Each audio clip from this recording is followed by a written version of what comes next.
Operation सिंदूर, भारताची पाकिस्तानवर air strike, 9 दहशतवादी अड्ड्यांवर हल्ला, 30 ठार, जैश-ए लष्करचे मुख्यालय उद्ध्वस्त. पहलगाम हल्ल्याच्या 15 दिवसानंतर भारताने पाकिस्तान आणि पाकव्याप्त काश्मीर मधील 9 दहशतवादी तळांवर हवाई हल्ले केले. बुधवारी रात्री 1:30 वाजताच्या सुमारास बहावलपूर, मुरिदके, बागकोटली आणि मुझफ्फराबाद येथे ऑपरेशन सिंदूर अंतर्गत हल्ले करण्यात आले.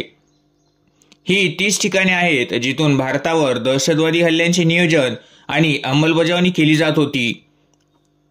पाकिस्तानमधील स्थानिक वृत्तांनुसार बहावलपूरमधील हवाई हल्ल्यात 30 जणांचा मृत्यू झाला आहे. वृत्तसंस्था ANI नुसार लष्कर आणि जैशचे मुख्यालय सुद्धा उद्ध्वस्त करण्यात आले आहे. पाकिस्तानच्या इंटर सर्व्हिस पब्लिक रिलेशन्सचे संचालक लेफ्टनंट जनरल अहमद शरीफ चौधरी यांनी सांगितले की भारताने 24 क्षेपणास्त्रे डागली. वृत्तसंस्था ANI ने सूत्रांच्या हवाल्याने सांगितले की पंतप्रधान मोदी रात्रभर ऑपरेशन सिंदूरवर लक्ष ठेवून होते. भारतीय लष्कराने म्हटले आहे की पाकिस्तानी लष्करी प्रतिष्ठानांना लक्ष करण्यात आले नाही.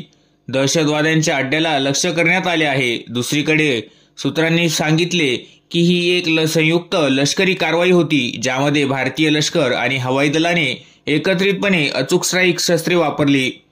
भारतीय लष्कराने पहलगाम दहशतवादी हल्ल्यासाठी जैश-ए-मोहम्मद आणि लष्कराच्या अड्ड्यांवर हल्ला करण्याच्या उद्देशाने लक्ष्य निवडले होते.